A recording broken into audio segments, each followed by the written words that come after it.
Hello বন্ধুরা, আসসালামু আলাইকুম। সবাই কেমন আছেন? আশা করি সবাই অনেক অনেক ভালো আছেন। তো বন্ধুরা, কিছুদিন আগে কিন্তু নির্বাচন গেল 12 তারিখ। তো আজকে হচ্ছে 15 তারিখ, 3 দিন হচ্ছে নির্বাচন গেছে। তো আমাদের এখানে কিন্তু দাঁড়িপাল্লা জিতেছে, ঠিক আছে। আর সব জেলায় জেলায় আল্লাহর রহমত ধানের শীষ, কারণ আমি দুজনকে ভালোবাসি।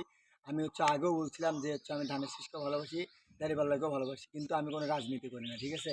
আর আমি হচ্ছে যে সময় তারেক যে সময় মিছিল হয়েছিল, তারেক যে বলছিল যে ইনশাল্লাহ সে যদি সরকার হয় আমাদের মানে দেশে আর কি, যে মেয়েরা রাত্রে বুক খুলে ঘুরতে পারবে, ঠিক আছে। আমি চাই যে সেইভাবেই হোক। আর আমি একজন সাংবাদিক, আমি যে ভিডিওটা করছি, ঠিক আছে। এই কারণে আমার যদি অন্যায় হয়ে থাকে, আমার গায়ে যদি আশেপাশে কেউ যদি হাত দিয়ে থাকে, আপনারা যতগুলো সাংবাদিক আছেন, বাংলাদেশের সাংবাদিক আছেন, আপনাদের আমি দৃষ্টি আকর্ষণ করতেছি, সবাই আমার পাশে থাকবেন। আর প্রশাসন অবশ্যই আপনারা আমার পাশে থাকবেন, এটা নিয়ে তদন্ত করবেন। আর আমার যদি কোনো বিনা কারণে যদি কোনো কিছু করা হয়, সেটার জন্য আপনারা আমার পাশে থাকবেন, ঠিক আছে।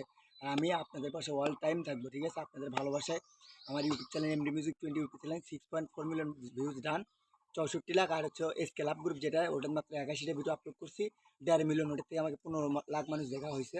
তো টোটাল হচ্ছে 78 লাখ মানুষ। আমি যদি 78 লাখ মানুষের যদি মন অর্জন করতে পারি, ভালোবাসা অর্জন করতে পারি, ইনশাল্লাহ সামনেও পাবো।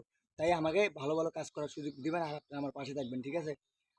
আমি কিন্তু মানে কোনো দল টল করি না ভাই, আমার হচ্ছে ভালো লাগছে, আমি হচ্ছে আমার কন্টেন্ট তুলে ধরছি আমার চ্যানেলে, আমি ওগুলো আর কি দর্শক দেখে আর কি, ঠিক আছে। এই জন্য তাই আপনারা অবশ্যই আমার পাশে থাকবেন। তো সবাই ভালো থাকবেন। প্রশাসনরা অবশ্যই, আমার যদি কোনো ক্ষয়ক্ষতি হয়, আমি থানায় জিডি করব। পুলিশ, র্যাব, সেনাবাহিনী সবাই আমার পাশে থাকবেন। বাংলাদেশের সরকারের দৃষ্টি আকর্ষণ করে বলতেছি, তারেক জিয়ার।